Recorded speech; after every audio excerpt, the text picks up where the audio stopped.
If you have been in the Atlanta area long enough, I am sure you've heard the name Cox Enterprises. From the Atlanta Journal-Constitution to WSBTV Channel 2 and even WSB Radio, they are all synonymous with Cox Business. However, Cox Business is much more than that. I am Dr. Sonia McCoy Wilson, and I am excited to introduce you to a dynamic finance and operations leader at Cox Enterprises, who just happens to be one of our very own ATC board members, Mr. Obie Ogene. In this episode, we will hear Mr. Ogene's vision for a successful ATC and how partnerships will continue to be a critical component to that success. We will also hear about the many opportunities Cox Enterprises has for our students. Let's take a listen to our latest episode of Atlanta Tech Talks. Welcome to Atlanta Tech Talks. I'm your host, Jason Warner. This is season 2, where we introduce you to the people, programs, and partnerships that move Atlanta Technical College and the Atlanta region forward.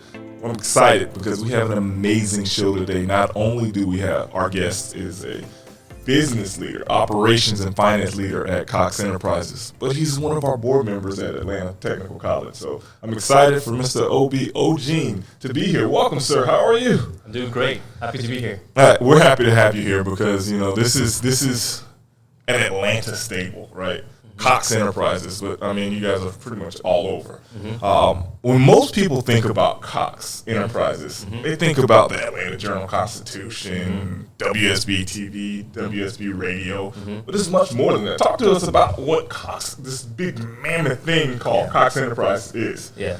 So Cox Enterprises is a company, it's a family-owned private company. They've been around for about 124 years. Mainly headquartered in Atlanta. And the reason why when people think about Cox, they think about media is they started off in Ohio, Dayton, Ohio in 1898, and they started off in the newspaper business. Right. And then from there they grew on to radio, they grew on to TV, and then just became this large private company. Right.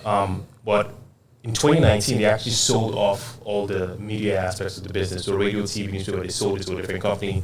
And I think they retained 2 of the major newspapers, so AJC, and I think one of the Ohio Daily News. They kept those 2, but everything else is sold. So the way I like to talk about Cox Enterprises, when you think about it, it's really a $20 billion business with 2 major divisions. You've got Cox Communications, which is a broadband company, a cable broadband company, and then you've got Cox Auto, which obviously is a company that focuses on servicing dealership groups and consumers. So on the Cox Communications side, they service about 6.5 million residential and business customers, and they do about $13 billion in revenue. That's the biggest division inside of Cox Enterprises. Right. And then you've got the auto division. They have about $7.5 billion in revenue. They service about 40,000 dealership groups in the U.S., and they also have some international presence.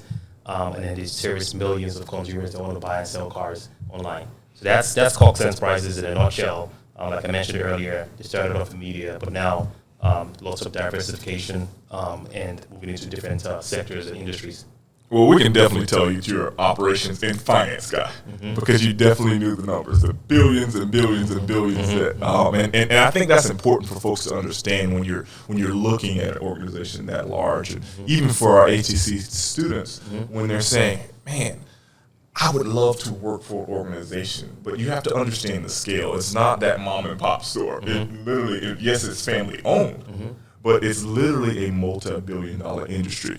The title of the show is called Partnerships is Prime, right? Mm-hmm. And we want to think about those partnerships and how can we think about Cox Enterprises as a prime partnership for ATC students in the community? Yeah, so that's a really good question. And when I think about how we can partner better with the ATC, it's really around exposing the students to Cox, exposing Cox to ATC and the programs that we have. And just looking for opportunities to, again, share information and with the sole purpose of potentially hiring graduates and bringing more people into Cox and even the other companies here in Atlanta and across the United States. So some of the things I think we need to do from a partnership perspective is, at least for me, Individually, I'm participating in the Lead Strong mentorship program. Okay. Last semester, I was part of that group and looking for opportunities to bring in other Cox professionals into that program so we can expose more of the leaders at Cox and help the students better understand what we do at Cox and what the opportunities are from a job perspective.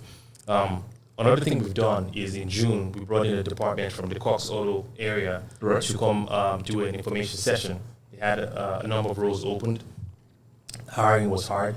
So we partnered with Dr. Leach, Robert Leach, and Mario to bring in a department to come do an information session where the students were available, ask questions. The department here in Auto said, hey, here's all the jobs we have. This is what we do in this department, and we're looking for talent. So the students showed up, they asked questions, and then they interviewed for roles based on that situation. One of the things that we've done is also the advisory board involvement. Okay. We're able to get professionals from Auto and also from Cox Communications to come in and be part of the advisory board for the departments here to help move those departments forward.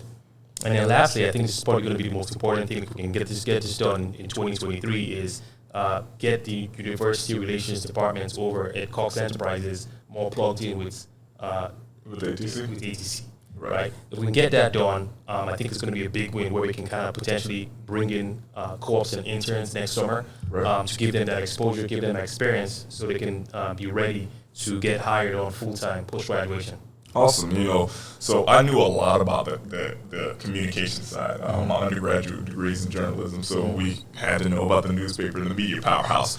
But personally, I'm really interested in the automotive side. I literally live right down the street from Manheim Auction. And I drive by and I see all the cars coming in and out. Yeah. And I see the signs that they're hiring for mechanics all the time. So talk to us a little more about that, the automotive side. You touched a little bit, but the automotive side of the business and, all these students from diesel mechanics to auto body, you guys move hundreds of thousands of cars through these auctions every month to go to different dealerships. So talk about how a student that would come through the automotive program could thrive in the Manheim Auto the Cox Automotive. Yeah, so definitely, I know we're clicking in and leaning into the auto space, but just across the board, when I mentioned I was in that Lead Strong mentorship program, I met a number of students in different programs, whether it's marketing, finance, accounting, supply chain, whatever it is. There's opportunities across the board in auto and CCI. Right. Just going back to your question and talking more about auto, I think the areas that is probably the biggest opportunity for students in the auto program are Manheim and mobility. Mobility is a new sub-business inside of auto that recently got created, I think, over the last couple of years.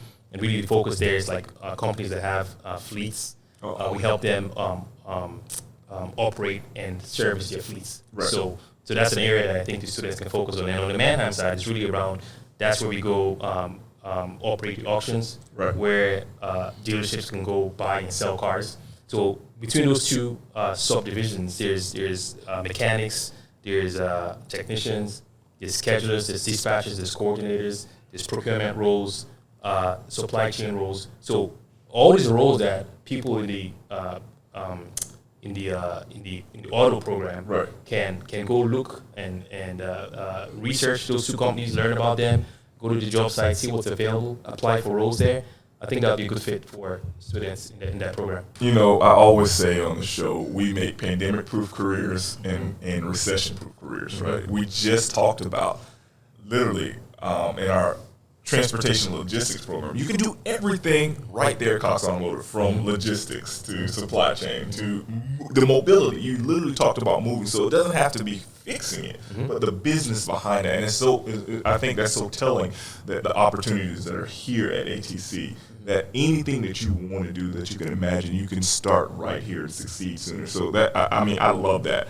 You serve not only as a finance and operation leader at Cox Enterprises, but on the board of trustees here. One of the things as a financial person, you're going to forecast. So what would you say your forecast for the future of ATC is, and how can Cox better serve that forecast? Yeah. So what I think about what the forecast is going to be, it's going to be around getting more involved in ATC. And really, for me, the goal should be getting the students more exposed to Cox Enterprises and all the subdivisions and all the different businesses. That's one. Second is getting more professionals at Cox more plugged into ATC. Hey, here's ATC. Here are the programs that they have. This is what the students do and all that good stuff.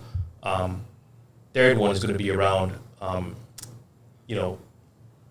getting the co-op and internship program to take off to where we can potentially bring in more students and bring in, you can just continue to increase the volume of students we bring in for co-op and internships. Right. And then really the last and final, and maybe the most important thing is, there's a reason why you're coming here and getting the programs and getting your education. You want to get jobs. Right. We can kind of like set it up in a way that post the co-op or post the internships, we can help them land jobs at Cox in any of these subdivisions. I think that would be a big win. So it's really about taking it from step one, to a significantly higher place. Right. So you're a successful corporate leader, right? Why ATC? Why was it important for you to not only partner with ATC, but to serve on the board for ATC? Like, what was it about ATC that said, I have to be here? Yeah. So I think with ATC for me was, when I go to a particular level of work and just in life, giving back and mentoring has always been very big for me. Right. And over the last 2 years, I started to look to see where do I want to spend my time and my resources and my effort. Right. And education is an area I'm very big in. So I just started kind of like going out there and interviewing with different organizations and stumbled upon ATC, did some research in it, really liked what they were about. I had a very strong mentor that had a really good relationship with the president. So he put me in contact with her. I met with some people on her team, and I just really liked the welcoming and the interview that I had. Right. And like I said, I'm very passionate when it comes to coaching and mentorship, and I knew that there was opportunities here for the students here, right? Especially being a minority working at Cox and knowing that Cox is a place that is very focused on diversity and especially diversity recruiting. Right. So I said, look, this is a good place to go plug in, so we can start building that relationship and we can see if we can do some good things for the students here. I love it. So you talked about mentorship coaching, right? Mm-hmm. So we do this all the time. I need you to leave us with your ATC success tip, like that one tip that you would tell, or it could be a culmination of tips that you would tell not only students but people in the community for success. Yeah. So I think it's two things, right? I think the first thing is going to be around just taking risks, having students get out there, take risks, because these days there's a lot of people that don't pursue certain opportunities because they've never done it or they don't know anyone that has done it. Right. So they tend to pull back and not step forward as much as they can. So I just say take risks. If it works out, great. If it doesn't work out, you learn something. Right. The second piece is going to be around relationships. The theme of this talk today is really around partnership. Right. And when I think about partnerships, I think about relationships too. Okay. So the way I think about it is, look, get out there, start making relationships, look for opportunities to find people, build and maintain those relationships, because at the end of the day, when you ask anyone that's successful, they're going to tell you they didn't do it alone. Absolutely. There's people out there helping them out, go from step to step to step. So get out, put in the time, put in the effort, build solid relationships, maintain those relationships, because at the end of the day, if you want to be successful, you need some strong, solid people around you that can help you get to the next level and win in life. Absolutely. So, yeah. Listen, if you don't take risks, you can't win. I say it all the time. You never lose. You always learn, and those relationships are key. And so I truly appreciate it. Guys, this has been an amazing episode. I'd like to thank, first and foremost, Dr. Victoria Seals, her vision for putting this together so we can show the world what's going on at ATC. Mr. Ogene, I appreciate it, because there's not often that we have folks from a multi-billion-dollar company that's going to share their knowledge not only with the students, but pour into to see the vision grow. You serve on the board of trustees, so we appreciate that. Also want to give a quick shout out to the Marketing Communications Department. Dorna Wardland, our Vice President of Marketing Communications, is doing an amazing job, her team pushing this thing forward. So thank you to the Marketing Communications Department. This has been Atlanta Tech Talks. If you want to find out more about Atlanta Technical College, visit www.atlantatech.edu. And I'm your host, Jason Warner. See you next time on Atlanta Tech Talks.